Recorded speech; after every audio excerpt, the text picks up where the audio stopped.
Olá, muito boa noite na paz de nosso Senhor e Salvador Jesus Cristo.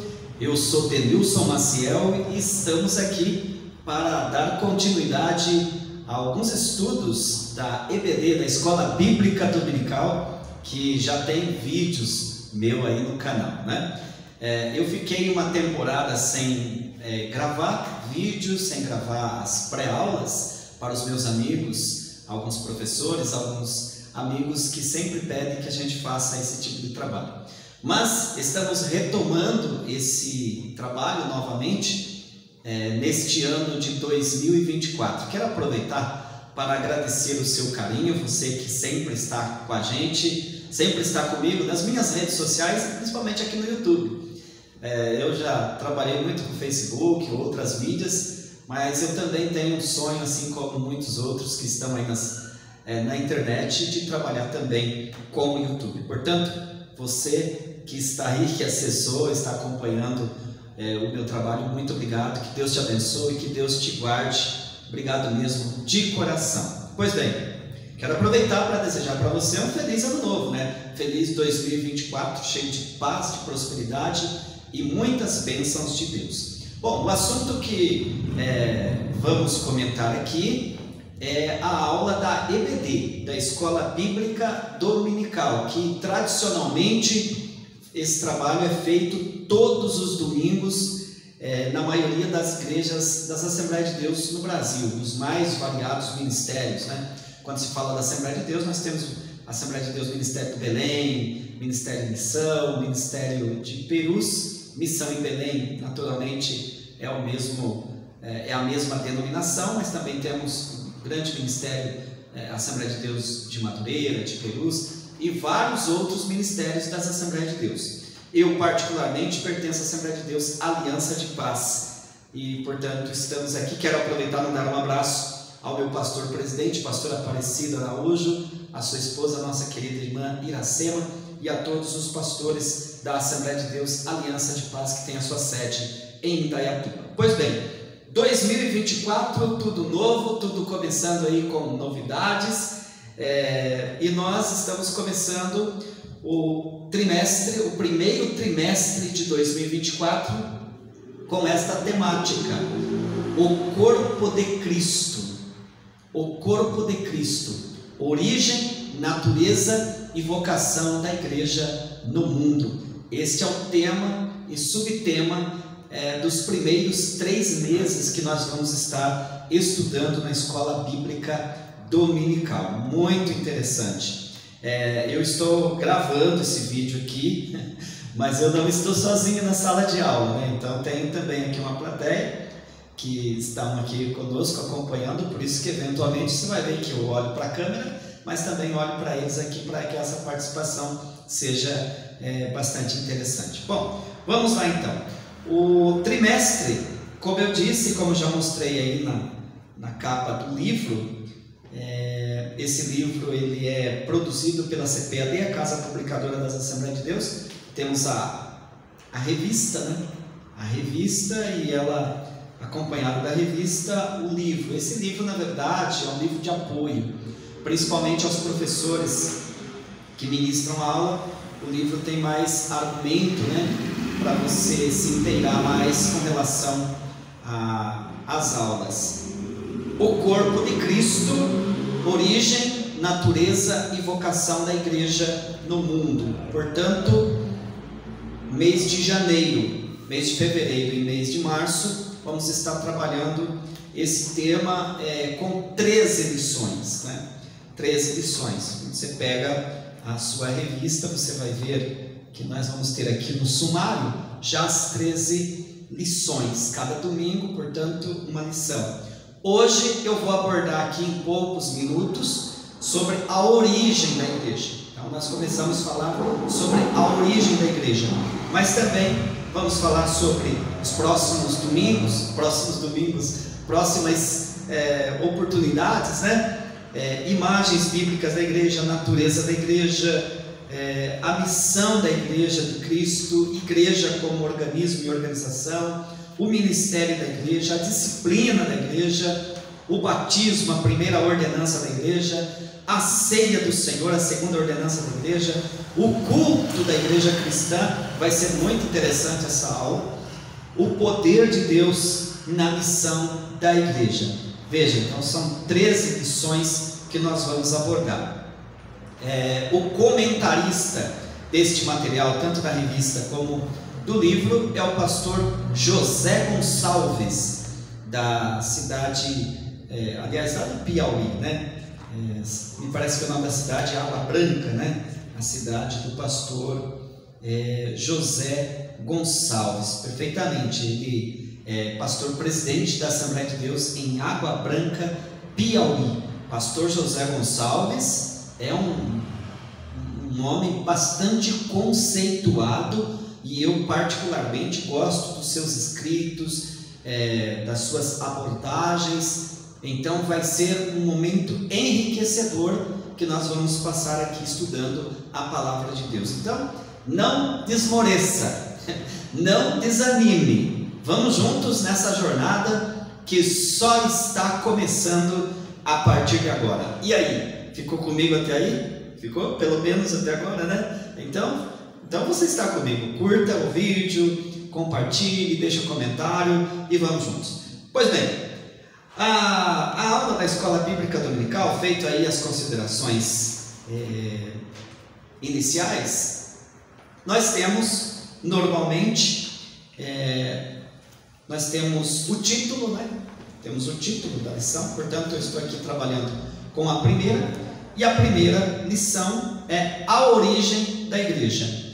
Então, antes de entrarmos no assunto propriamente dito, origem da igreja, quero lembrar para vocês, para você que está me acompanhando, que este material, que esse assunto da igreja leva um nome no curso de teologia como eclesiologia. Então, esta matéria na teologia, ela tem esse nome, eclesiologia. Significa estudo da igreja. Eclesiologia, na verdade, é uma das doutrinas bíblicas.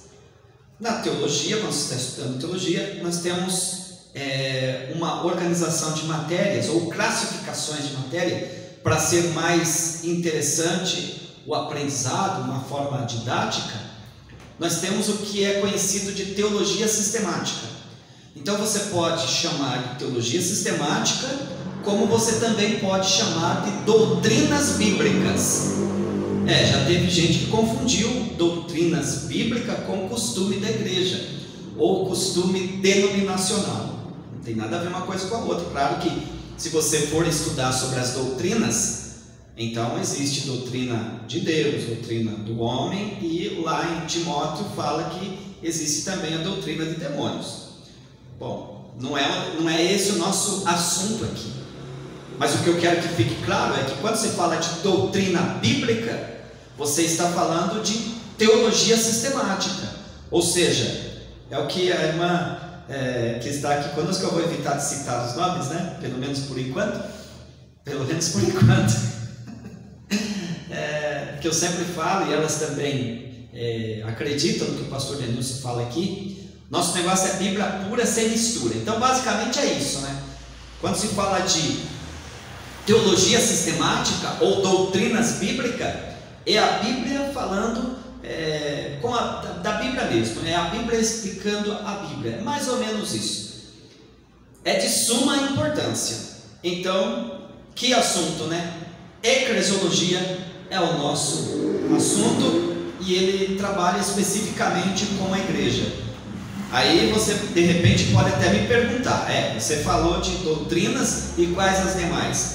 Dentro da teologia sistemática, nós vamos ter 10 matérias que agrupam a teologia sistemática ou doutrinas bíblicas, que, no caso, poderíamos começar falando de bibliologia.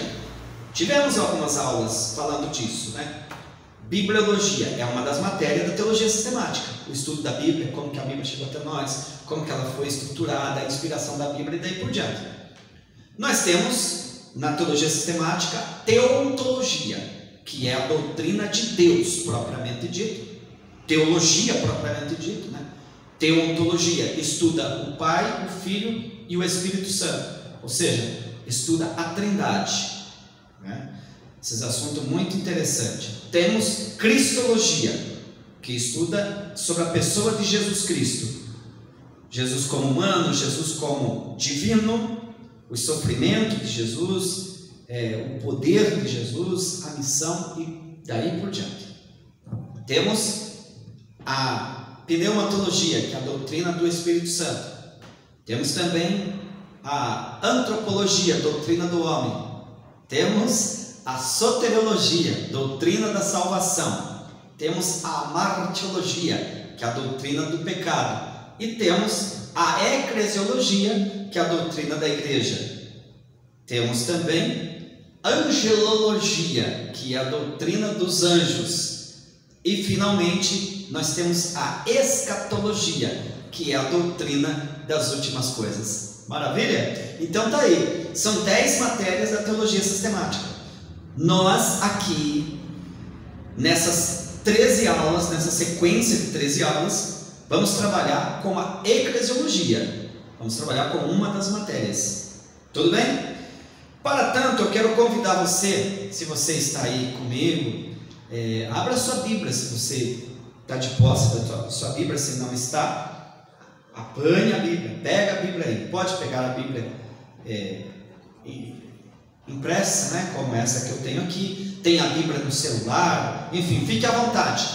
Mas pega a sua Bíblia e vamos ler inicialmente em Atos dos Apóstolos, no capítulo de número 2, 1 e 2. Temos também o versículo 37 e 38, que está a base do nosso comentário aqui, né? Atos, capítulo de número 2, versículo 1 e 2, diz assim: cumprindo-se o dia de Pentecostes, estavam todos reunidos no mesmo lugar, e de repente veio do céu um som como de um vento veemente e impetuoso, e encheu toda a casa em que estavam assentados. O versículo 37, dando um pouquinho mais para frente, do mesmo capítulo: ouvindo eles isto, compungiram-se em seu coração e perguntaram a Pedro e os demais apóstolos: que faremos, varões irmãos? Aí você vai ter o versículo 38, Atos 2 e 38, que este versículo, para este assunto de hoje, que torna a repetir, nós estamos falando aqui da origem da igreja. Repita comigo aí: origem da igreja. Eu ouvi lá do outro lado. Origem da igreja. Esse é o assunto. E para tanto, temos esse versículo chave, que é Atos 2 e 38. Como que diz aí? E disse-lhes Pedro: arrependei-vos e cada um de vós seja batizado em nome de Jesus Cristo para perdão dos pecados, e recebereis o dom do Espírito Santo. Nós já temos aqui uma informação bastante interessante a priori aqui nesta lição, origem da igreja. Vemos aqui o apóstolo São Pedro, uma figura importante, vai ser falado sobre ele no decorrer do nosso assunto. E o que ele falou? Arrependei-vos e cada um de vós seja batizado em nome de Jesus Cristo para perdão dos pecados, e recebereis o dom do Espírito Santo. Aqui nós entendemos que a origem da igreja parte desse princípio, parte daqui. E quem são as pessoas que fazem parte da igreja? Quem são? Bom, o apóstolo Pedro já mostrou aqui as características das pessoas que fazem parte da igreja.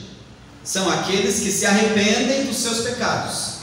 Sim, se arrependem dos seus pecados, são batizados em nome de Jesus Cristo, né? E recebem a presença do Espírito Santo. Naturalmente aqui fala dom do Espírito Santo, mas mais à frente nós vamos frisar que esse dom do Espírito Santo aqui é o batismo com o Espírito Santo que nós cremos. A igreja de Atos dos Apóstolos, indiscutivelmente, ela nasceu, como diz o pastor Ezequias Soares da Silva, ela nasceu pentecostal. Claro, temos alguns irmãos aí de outras denominações, de outras instituições, né? Enfim, nos criticam por sermos pentecostais, mas, meu amigo, não tem como negar, a igreja nasceu pentecostal. Agora, não temos nenhuma divergência, não tem problema nenhum. Se você não é pentecostal, não acredita no poder do Espírito Santo, fica tranquilo, somos irmãos da mesma forma, mas nós primamos pelo Pentecoste, porque é bíblico, né? Acabamos de ler aqui, cumprindo-se o dia de Pentecoste, o poder de Deus, o Espírito Santo desceu de uma forma envolvente aos irmãos. Claro que ele já estava presente, mas ali foi uma capacitação de poder para que os discípulos, aqueles que seguiam a Jesus Cristo, inclusive Pedro, que antes de receber essa capacitação, aprontou, como diz na minha terra, algumas barbaridades, né? Negou Jesus no final de tudo, e várias outras situações que ele aprontou, né? Mas após ele ser batizado com o Espírito Santo, ter recebido aqui este poder, deu a ele a autoridade, que ele se colocou de pé e disse: olha, varões, irmãos, eu tenho uma palavra para ministrar para vocês. E ele ministrou, a ponto das pessoas ouvirem e dizerem a ele: o que nós temos que fazer diante de tanta autoridade como essa que você está falando? Eu estou gravando esse vídeo aqui, mas estou com plateia aqui, então é igual o pastor Ziel Gomes, olhe para mim. Olhe para mim. Então a gente tem que falar algumas verdades. Esta é a minha ideia de fazer essas gravações. A gente não grava vídeo aqui para ser mais um na internet, para estar brincando, por exemplo, ou estar brincando de igreja. Não, aqui é para falar a verdade. Não gostei do que se falou. Bom, aí também não posso fazer nada. O negócio é nós falarmos a palavra. E o que eu gostaria de falar é o seguinte: sem poder de Deus na vida, esquece. Sem a presença do Espírito Santo de Deus na vida, não existe pregador com graça. Porque Pedro negou Jesus. Pedro se escondeu, ficou com medo de morrer antes também. Mas quando ele recebe o poder do Espírito Santo, ele enfrenta e ele fala toda a verdade. Então, convenhamos, precisamos de ser pentecostais. Eu sou grato a Deus por pertencer a esta doutrina pentecostal, e é sobre ela que nós comentamos. Muito bem, a revista da Escola Bíblica Dominical, ela tem também, logo no início, todos os professores de EBD trabalham nisso, né? Você trabalha o textual, como eu já citei, estamos trabalhando aqui, Atos 2:38, para você não se perder. Então sempre nós estamos citando, mas nós temos a verdade prática. O que é a verdade prática que traz informação para a gente? A verdade prática, na realidade, ela é um resumo do conteúdo. Eu estudei, não consegui entender, pois pronto. Os nossos irmãos da CPAD, toda a organização, colocaram esse texto enxuto. E o que eles disseram? O que diz a verdade prática? A igreja é a família de Deus, vírgula, comprada com o sangue de Cristo e selada com o Espírito Santo. Como eu gostei dessa afirmação, vale a pena até repetir, né? A igreja é a família de Deus. Quem é a igreja? Família de Deus, comprada com o sangue de Cristo, selada com o Espírito Santo. Você percebe que aqui está a presença do Pai, a presença do Filho e a presença do Espírito Santo. O Pai é o projetista.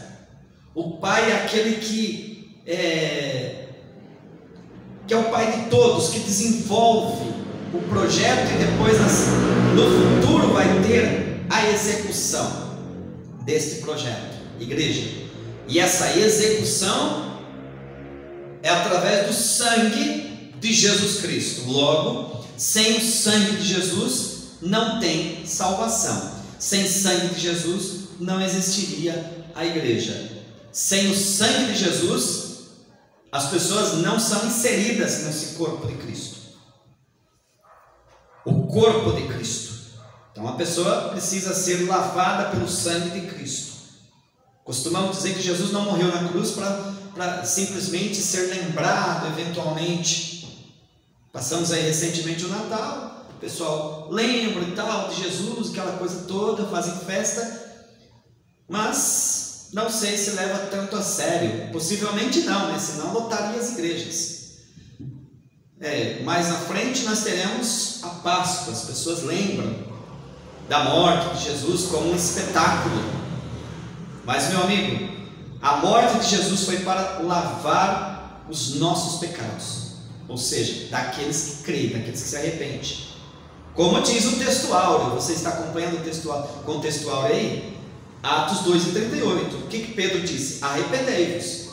Você está vendo que Jesus morreu na cruz? Morreu por você. Então agora você precisa se arrepender dos seus pecados. Ou não é pecador? Todos pecaram e destituídos ficaram da glória de Deus. Logicamente que tem aqueles que dizem: mas eu respeito a minha esposa, sou fiel a ela, ou a esposa, sou fiel ao meu esposo, trabalho direitinho, pago as contas em dia. Esse é um dever de cada cidadão. Isso aí não se discute a questão espiritual. Além de fazer todas essas boas obras, tem necessidade sim de se arrepender dos seus pecados e entregar sua vida a Jesus Cristo, para que possa então ser inserido no corpo de Cristo. Então, a priori, a gente já pode dizer aqui que igreja é coisa séria, né? Igreja é coisa séria. Igreja é uma instituição séria. A igreja, até porque a igreja é de Cristo. A igreja é a família de Deus, ela é comprada com o sangue de Cristo e ela é selada com o Espírito Santo. Então, a igreja tem a atenção do Pai, do Filho e do Espírito Santo sobre ela. Às vezes encontramos pessoas numa fraqueza, como diz o professor Alberto, numa fraqueza de dizer: olha ali a igrejinha. E lamentavelmente tem um grande líder aqui perto de nós, que infelizmente já citou várias vezes. Ele é muito infeliz com essa colocação. Eu espero que ele se arrependa disso, né? Ele chama algumas denominações de arapuca. Isso é um pecado gravíssimo, né? A pessoa precisa ter um pouco mais de temor para tratar a igreja do Senhor. Não pode se dar o luxo e ser tão vaidoso assim, que só a que ele faz parte é que é a igreja verdadeira. Que hipocrisia! E as demais arapuca? Claro que não. A igreja é de Jesus Cristo, aqueles que entregaram sua vida a Cristo, que são lavados e remidos no sangue de Jesus. E antes que alguém venha querer perguntar e tal, falar algo diferenciado por conta de templo, porque ela é construída, é bonita, é um palácio, e a outra se desenvolve numa garagem. Não tem nada a ver. Templo não é igreja. A igreja é o grupo de pessoas lavada e remida no sangue de Cristo. No início da história nem templo tinha, e nem podia fazer culto nem nas garagens. Se tivesse, tinha que ser nas cavernas, e nem por isso deixou de ser a igreja de Jesus Cristo. Amém? Vamos seguindo. Dá vontade de interagir toda a minha turma aqui da classe da Escola Bíblica Dominical do pastor Denilson Maciel. Na introdução, acompanhe comigo aí, vamos na introdução. Escola Bíblica Dominical é isso. Agora temos a introdução. Eu sempre vou mostrando para você aí, porque eu não sei todos que estão com a gente. Temos a revista, né? Então temos a introdução. Uma rápida leitura do Novo Testamento é suficiente para percebermos que a igreja é de fato importante. Ela tem muita importância, já comentamos aqui. Basta você fazer uma leitura coerente, fazer uma leitura com responsabilidade. Você vai perceber que a igreja é por demais importante. Para os apóstolos, ela foi muito relevante. Paulo, por exemplo, chamou a igreja de coluna e firmeza da verdade. Isso está em 1 Timóteo 3,15. Olha como Paulo chamou a igreja: coluna e firmeza da verdade. O apóstolo São Pedro, esse mesmo Pedro aqui que se converteu, ficou cheio do Pentecoste, na carta que ele escreve em 1 de Pedro, capítulo 2 e 9, ele diz o seguinte: a igreja é geração eleita. Então, esses dois apóstolos, dois abnegados servos de Deus, eles reconhecem a importância da igreja e fala do seu posicionamento de uma forma extraordinária. E aqui nesta lição nós então vamos abordar, como eu disse no início, que a igreja é a eclésia, ou seja, é a comunidade de Deus. Uma igreja, longe de ser meramente uma associação de pessoas, ela é uma instituição divina. Eu estava pensando em falar isso aqui com os irmãos. Veja, tem gente que às vezes numa fraqueza acha que igreja é como fosse uma associação, até porque no CNPJ que é colocado, no estatuto, não muda muito de como é uma associação e uma entidade religiosa. Não muda muito. E do jeito que vai as leis no nosso país, pode até ser que no futuro, pode ser que no futuro fique tudo igual. Associação, as denominações evangélica, cristã, seja como associação. Porém, dentro da ótica divina, ou à luz das Escrituras, a igreja não é associação, como as associações que tem aqui. Por quê? Porque as associações, ou clube, como se queira dizer, o que acontece? Dentro das associações tem ali algumas regras. Sim, tem algumas regras. Aí a pessoa diz: eu gostaria de fazer parte dessa associação. Eu obedeço essas regras que tem aqui, tudo direitinho, pago o valor, se for o caso, e é inserido ali. Tudo certo, né? Isso é associação. A igreja não. O que nós vimos em Atos 2 e 38? Para fazer parte da igreja, precisa se arrepender dos seus pecados. Precisa ter um ato de arrependimento. Precisa se converter a Cristo e não ao pastor, não ao líder, não à instituição propriamente dita, mas ele se converte a Jesus Cristo e é batizado nas águas, recebe o selo do Espírito Santo, é selado com o Espírito Santo, e a partir de então ele é inserido no corpo de Cristo, não pelo homem, mas pela ação do Espírito Santo. A gente vai ver isso com detalhes. Então a igreja, torno a dizer, longe de ser uma meramente associação, ela é uma instituição divina, e eu particularmente sou muito grato a Deus de fazer parte da igreja. Quero parabenizar as irmãs que estão aqui comigo e são minhas irmãs em Cristo, porque fazem parte da igreja do Senhor. Quero mandar uma palavra profética para você, meu irmão, que de repente acessou esse vídeo, está meio assim, está meio fraco. Deixa disso. Você faz parte da igreja, você faz parte do corpo de Cristo. É independente do que acontece no mundo, você faz parte do corpo de Cristo. Há um olhar de Deus de maneira especial para a tua vida. Muito bem, tópico de número 1.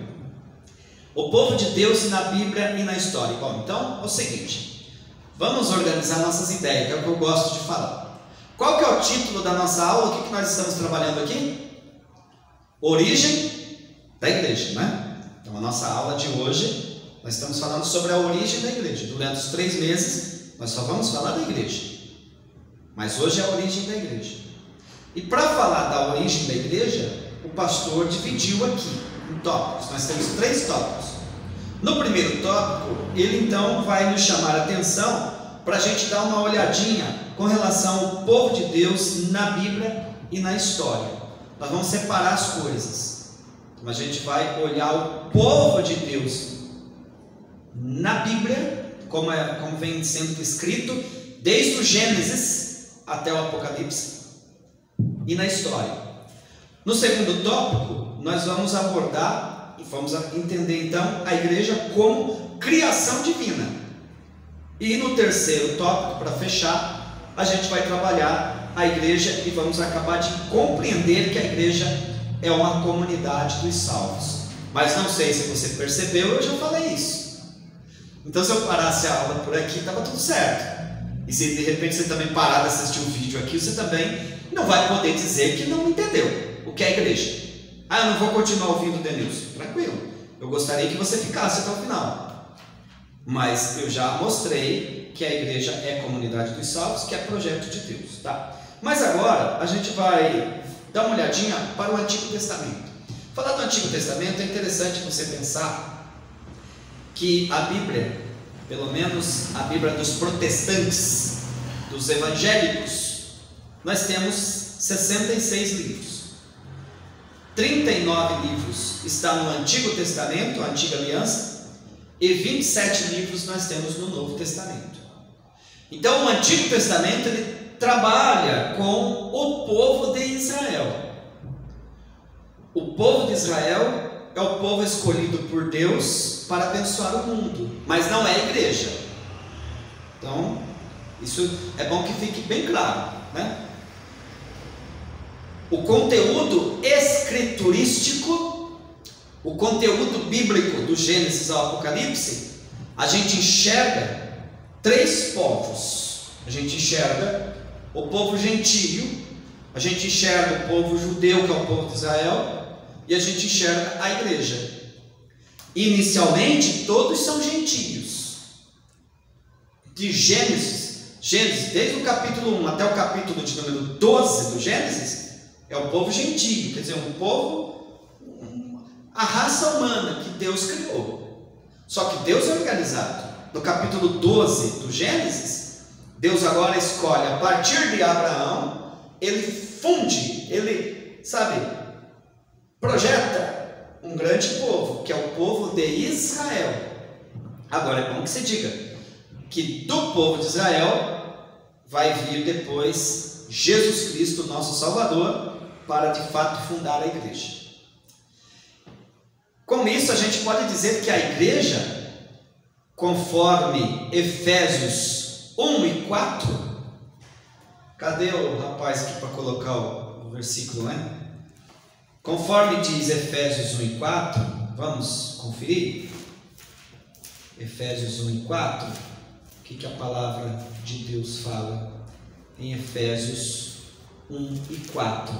Vamos lá? Como também nos elegeu nele antes da fundação do mundo. Aqui fala da igreja.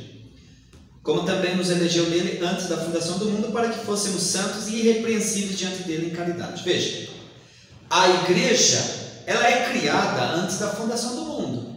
Nesse projeto todo que Deus está trabalhando, no princípio criou Deus os céus e a terra, formou o povo, você tem a questão de Adão e Eva, você tem a questão de Abel e Caim, Caim mata Abel, enfim, você tem depois a questão do dilúvio, Noé, enfim, Deus está trabalhando. E no capítulo 11 do Gênesis, a gente tem a Torre de Babel.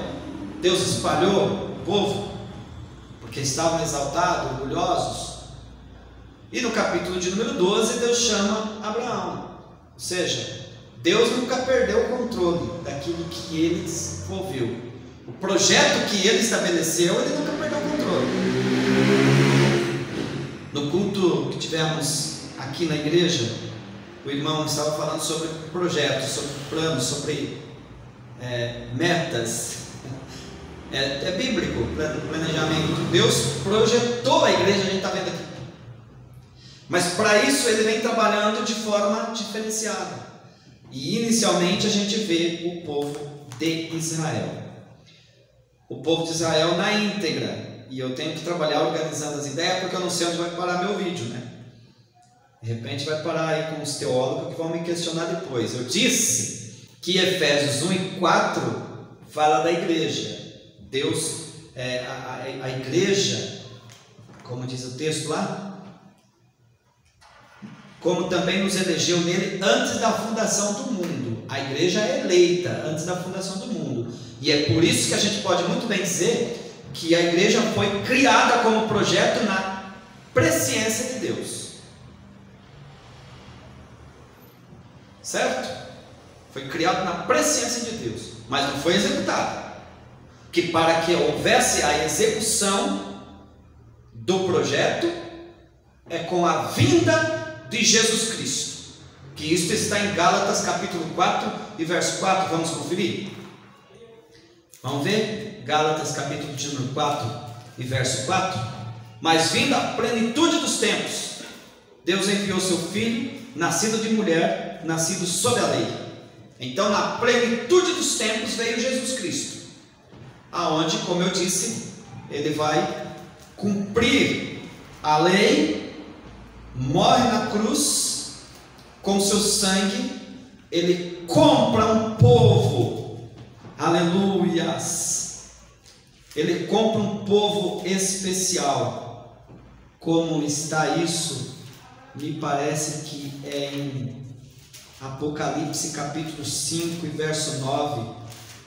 Vamos conferir também. Aqui não tem jeito, meu amigo, que é Bíblia pura. Apocalipse 5 e verso 4. Aliás, 5 e 9, né? E cantava um novo cântico, dizendo: digno és de tomar o livro e de abrir os selos, porque foste morto, Jesus. Que é o que eu estou falando. Jesus foi morto e com seu sangue compraste para Deus homens de toda tribo, língua, povo e nação. Então Jesus Cristo comprou o povo com seu sangue. Por isso formou a igreja, mas Jesus veio na plenitude dos tempos, como eu disse. Bem, voltando aqui, o povo de Deus na Bíblia e na história. Então, no Antigo Testamento existe um termo em hebraico que expressa mais ou menos assim, carral, tá? Esse termo aí, ele se refere a uma comunidade, a um ajuntamento de pessoas, a uma reunião de pessoas, a uma congregação de pessoas, a um grande ajuntamento. E esse carral, ele está se referindo, ele trabalha com o povo de Israel, no Antigo Testamento. Povo de Israel, e isso falando do povo como étnicos, ou seja, como nação. Então, se eles iam fazer uma reunião, por exemplo, para se preparar para a guerra, essa reunião aí é denominada de carral, essa união, esse ajuntamento. Bom, no Novo Testamento, esse carral é traduzido por eclésia. Agora aí que está, hein? Então, eclésia, eu gostaria até de contar uma historinha dos caras aqui, não está na lição, como que veio esse termo da eclésia. Eclésia, a palavra eclésia, acho que ele não colocou aqui, né? Exatamente.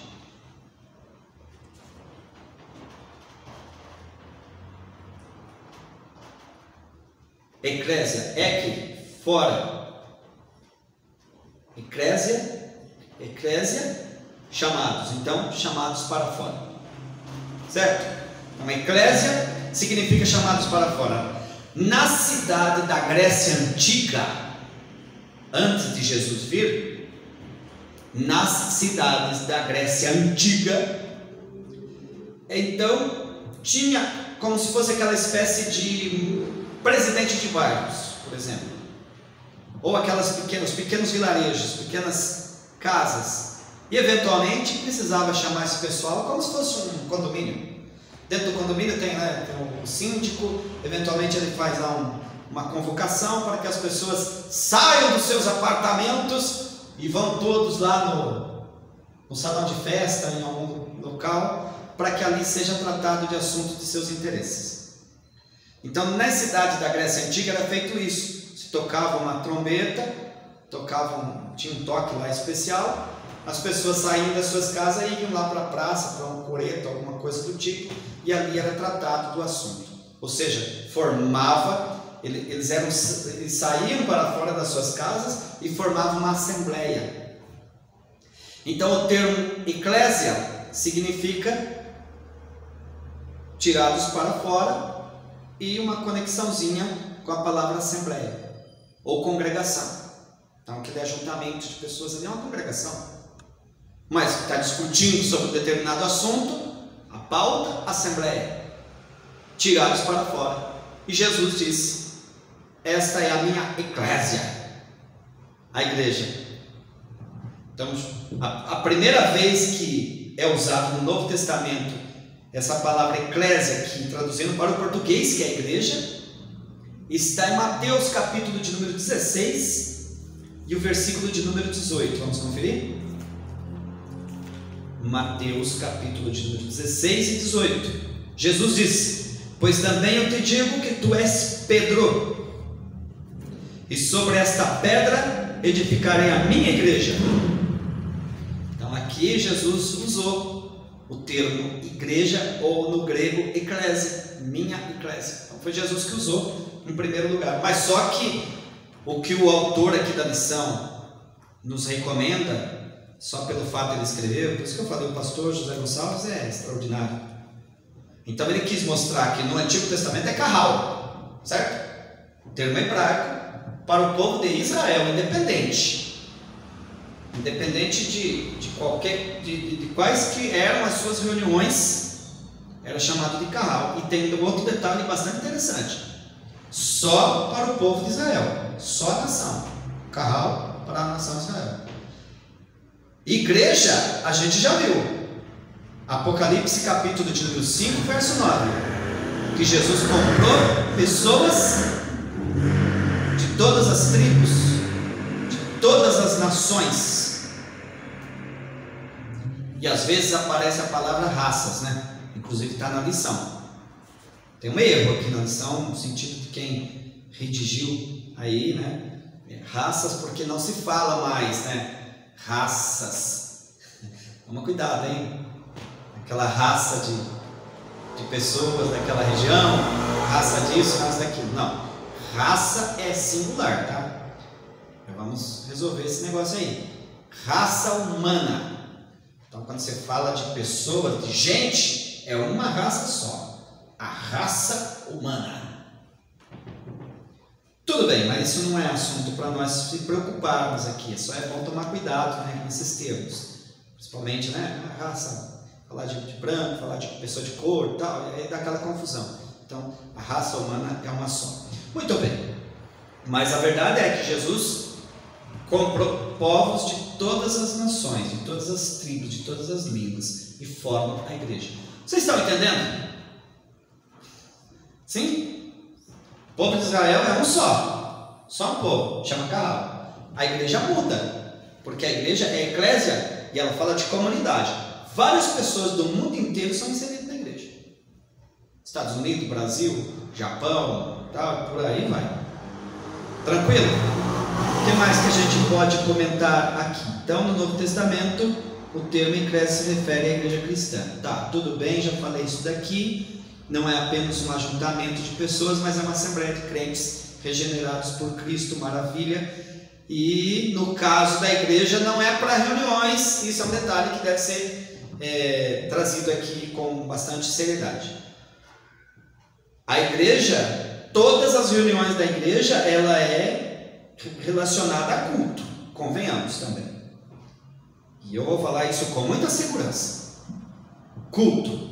Aí você pode dizer: ah, irmão Denilson, mas eu não concordo, porque lá em casa a gente se reúne lá não é culto. É sim. Marido e mulher crente, salvo em Cristo, os filhos crentes, trabalham, fazem as coisas tudo direitinho, e dentro da sua casa é um altar. Então, não tem essa. Igreja faz parte da igreja, é uma filosofia de vida. Não tem como você ser igreja aqui e lá não ser. Não tem como ser igreja em casa, lá no trabalho não ser. Igreja em qualquer lugar que você estiver é igreja. E a vida, por isso que nós primamos por essa questão do casamento. Queremos que a pessoa que casa viva com a esposa, o maridão viva até o fim. E ela também com ele até o fim. Por quê? Dentro desses parâmetros. É altar, é culto, é igreja. Para que separação? Houve separação, houve esse desligamento, ofendeu inclusive o altar. Então é dentro dessa perspectiva também, não é só essa, tá? Mas dentro dessa linha de raciocínio. Outro detalhe que não faz parte aqui, mas imagine, seria um escândalo extraordinário, ou se existe em algum lugar, pessoas que se diz crente, se diz fazer parte da igreja, mas o marido não respeita a esposa não respeita o marido, é uma bagunça entre aspas. Que culto é esse, que altar é esse que está acontecendo ali? Então, antes da pessoa pagar um preço por a situação que ele está fazendo, que tratar a esposa mal, convenhamos, não pode. E ela também, tratar o marido mal, também não pode. Mas antes de ser um problema deles dois, é um problema espiritual. Perde a bênção de Deus, né? Porque está ofendendo o corpo de Cristo, o qual ela está inserida. Então é coisa séria. Está vendo aí? Então fazer parte da igreja é algo glorioso, é maravilhoso. E graças a Deus por isso. Porque nós não precisamos pagar para fazer parte da igreja. Já foi pago por nós. Jesus pagou um alto preço. Por isso que eu sou empolgado, eu sou muito animado. Nada me abala, nada me tira de servir o meu Jesus, o meu Senhor, o meu Salvador. Glória a Deus!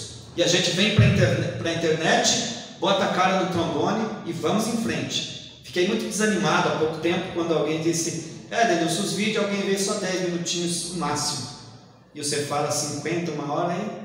Difícil, né? Mas não tem nada não. Eu tenho uma segurança que a palavra de Deus diz que a palavra de Deus não volta vazia, ela tem o endereço certo. Bom, tópico de número 1 ainda, fechando. Eu já falei que no Antigo Testamento teve um carral, falei lá sobre o povo de Israel, né? Porque está tratando disso, o povo de Deus na Bíblia e na história. No Novo Testamento a gente entendeu da onde veio o termo igreja, né? Tranquilo? E aí a gente tem o subitem 3 na história cristã. Há quem creia que a igreja subsiste governada pelo sucessor de Pedro. Essa é uma falácia terrível, eu vou explicar isso aqui. E pelos bispos em comunhão com ele. Não vai dar tempo de ler, então eu vou falar direto. Veja, com muito respeito aos meus irmãos católicos, mas o catolicismo, ele herdou essa fala, ou é muito pregado, foi muito ensinado, que Pedro foi o primeiro papa. Que Pedro foi o primeiro papa e que daí os demais bispos, apóstolos foram sucessores de Pedro, e o papa atual é o sucessor de Pedro. Isso aí, na verdade, nós não aceitamos esse entendimento, até porque basta uma leitura com cuidado lá, porque foi se baseado em Mateus 16, né, e 18, um dos termos, quando Jesus fala: pois também eu te digo que tu és Pedro, e sobre esta pedra edificarei a minha igreja. Imagine a igreja ser edificada em Pedro. A igreja foi edificada no próprio Jesus, no próprio Senhor, na pedra da esquina que o próprio Pedro falou. A igreja, nós já vimos aqui, ela não é fundada em homem. A igreja não tem nada a ver com questão humana, senão ela seria falível. Então Pedro não foi papa. E aí tem alguns que fazem uma brincadeira porque teve sogra, né? Jesus foi na casa de Pedro e curou a sogra dele. E aí tem a primeira aberração de quem ensina isso, que você que é meu amigo católico, minha amiga católica, tem que abrir o olho. Poxa, gente, como é que o Papa fala que não pode casar e aquela coisa toda, e é sucessor de Pedro, e Pedro teve sogra? Então, só isso aí já é um ponto que você tem que usar a sua própria inteligência e sair dessa conversa. A igreja é fundada no próprio Cristo. Infelizmente, após a reforma do século XVI, muito bem. Após a reforma do século XVI, a tradição protestante procurou dar um sentido bíblico e mais precisa a respeito desse termo. E existe aí algumas denominações que se diz grande, tem duas colocações do que alguém já entendeu o que é a igreja. Alguém disse que a igreja é uma congregação local de pessoas regeneradas e batizadas após profissão de fé. Está certo isso daqui, mas eu fico mais com a segunda, porque o segundo ponto aqui diz aqui, por outro lado, teve um documento de uma grande denominação pentecostal americana que diz o seguinte: a igreja é o corpo de Cristo, a habitação de Deus através do Espírito Santo, com divinas nomeações para cumprimento de sua grande comissão, onde cada crente nascido do Espírito Santo é parte integrante da Assembleia Universal. Glória a Deus. Então é isso aí. A igreja, ela é uma comunidade dos salvos, como nós vamos ver lá no terceiro tópico. E eu tenho que já ir encerrando, né? Então, já encerrando aqui o meu vídeo, senão fica muito longo, né? Bom, tópico de número 2. Então eu vou para lá. Tópico de número 2, já entendemos o tópico de número 1, que a igreja é o desenvolvimento, o tópico de número 1 falou do desenvolvimento do povo de Deus mostrado ao longo da Bíblia e da história. Vimos o povo de Israel separado, vimos da onde vem o termo igreja e entendemos agora como é a igreja. Então agora fecha, né? Ficou mais fácil. Tópico de número 2, a igreja como criação divina. Em primeiro lugar, a igreja como ideal de Deus. Isso aqui eu não vou nem detalhar, porque lembra que eu disse no início que a igreja é um projeto? Lembra? Que ela foi criada na presciência de Deus? Está aqui. A igreja como ideal. Desde a eternidade a igreja estava no coração de Deus. Foi idealizada por Ele. E em sua essência ela é um projeto divino. Bendito seja o nome do Senhor. Glória a Deus. E lá em Efésios, como eu também li, Paulo fala que é um mistério que estava oculto e agora foi revelado. Portanto, a igreja já existia na mente de Deus. Tem que falar isso aqui com muita força, porque tem gente que tem uma fraqueza de misturar as coisas, de dizer que a igreja, olha lá Israel, tem gente, olha para mim aqui as irmãs, eu não vou falar não, tem gente que até quando está pregando, já viram? Está pregando sobre o Antigo Testamento e fala igreja. Oxe, o povo de Israel tem que respeitar esse povo. E Josué lá quando foi cuidar da igreja, nada a ver. Nada a ver. Lá é outro assunto. E outras barbaridades que a gente vê, por exemplo, recentemente a pessoa foi falar para mim, querendo falar mal de pastor, aí falou, os pastores lá de Ezequiel. Oh meu Deus, nada a ver. Pastor existe com a igreja. Foi Jesus que instituiu apóstolos, deu uns para apóstolos, outros para pastores. Lá no Antigo Testamento é outra situação, é outra coisa, não tem nada a ver. Fala de líder, mesma coisa, mas como no sentido eclesiástico, não. Lá são líderes políticos. Aqui na igreja são pastores, líderes espirituais, totalmente diferente. Amém? As irmãs não querem que saia a voz no vídeo. Glória a Deus. Vai ser um sorriso e o olhar.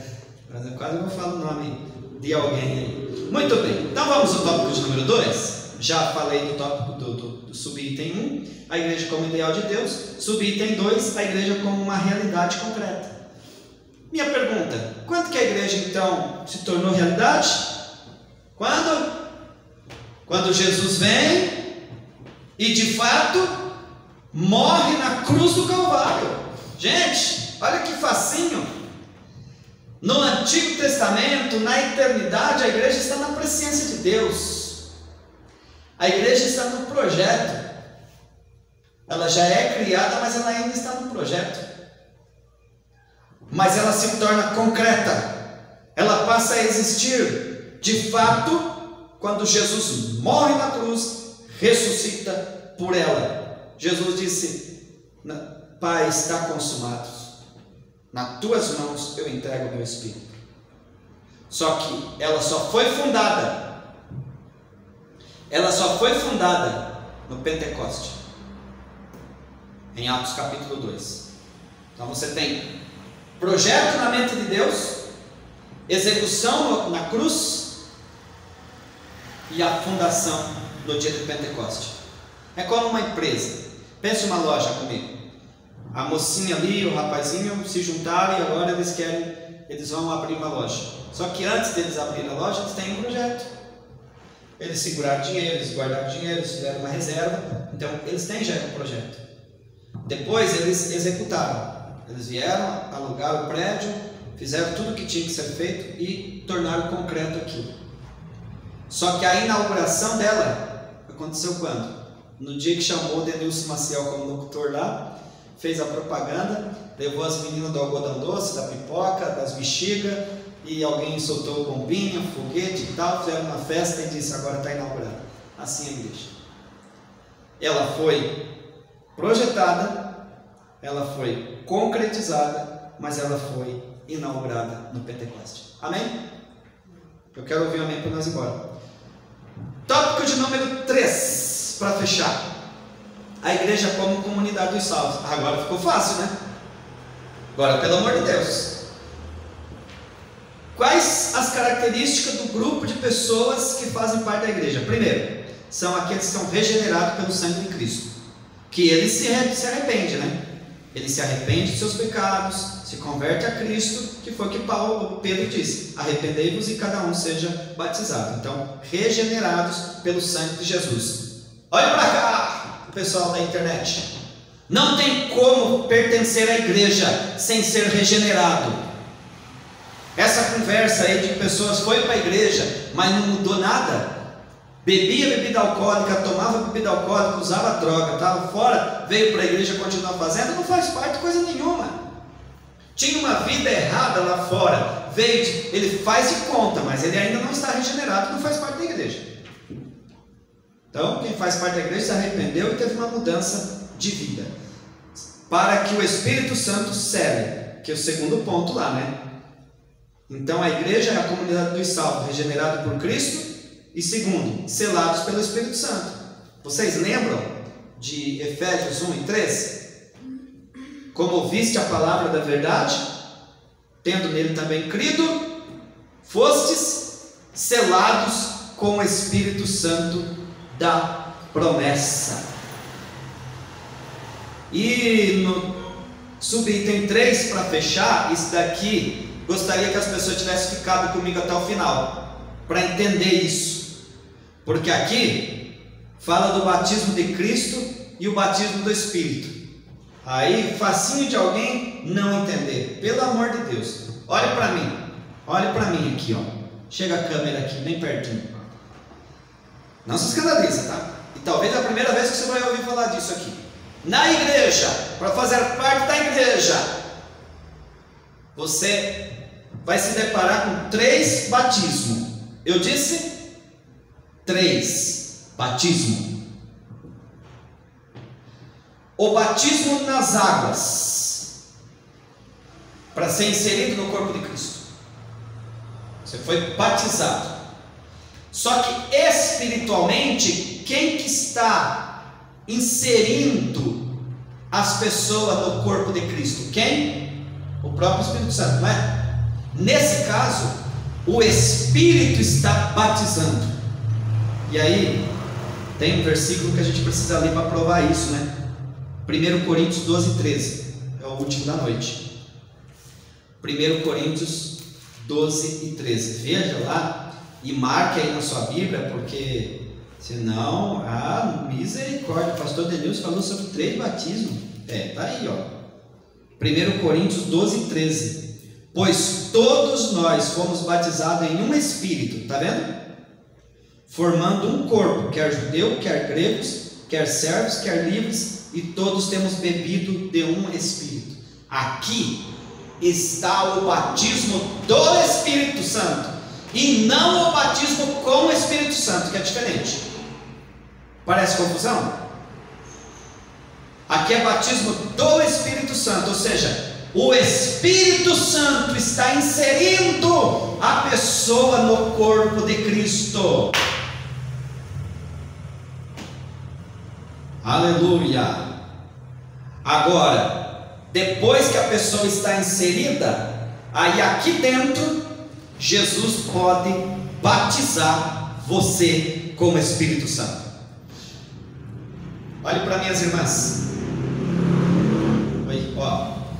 O batismo com o Espírito Santo é Jesus que batiza. A pessoa já é crente, o Espírito Santo já inseriu a pessoa no corpo, e agora Jesus batiza com o Espírito Santo. Então o batismo de Cristo aqui é o batismo com o Espírito Santo, em outras palavras, que Jesus batiza. Agora o batismo do Espírito Santo é aquele que ele, o Espírito Santo, imerge a pessoa no corpo de Cristo. Amém? Fantástico, né? Então, com isso a gente encerra esta aula, falando aí que a igreja é a comunidade dos salvos, regenerados pelo sangue de Cristo, selados pelo Espírito Santo, e aqueles que passam pelo batismo de Cristo e pelo batismo do Espírito. E para concluirmos, nessa lição vimos então como surgiu a igreja. Se for colocado uma provinha, você sabe responder, né? Como que surgiu a igreja mesmo? Como que ela foi fundada? Ela existiu primeiramente no plano de Deus, e depois ela foi estabelecida com a morte e ressurreição de Jesus Cristo, e ela foi inaugurada com a infusão dos cristãos no corpo de Cristo por meio do Espírito Santo. A igreja, portanto, não foi idealizada por homem algum. Não tem essa conversa de que Pedro é o Papa, este do achado, agora o que ligar na terra está desligado, que autoridade extraordinária, Pedro é incrível. Não, a igreja não foi fundada sobre teses humanas. O fundamento da igreja é Jesus Cristo. Por isso é um grande privilégio fazermos parte dela. Se você ficou comigo até aqui, muito obrigado a você pela internet, as irmãs que vieram prestigiar, Deus abençoe. Queríamos fazer esse trabalho ao vivo, não foi possível, mas os próximos eventos vai sair ao vivo, em nome de Jesus. Que Deus te abençoe, que Deus te guarde, e te aguardo no próximo vídeo. Hoje nós falamos sobre a origem da igreja, mas o assunto continua na próxima aula, falando das figuras da igreja. Que Deus te abençoe. A paz do Senhor.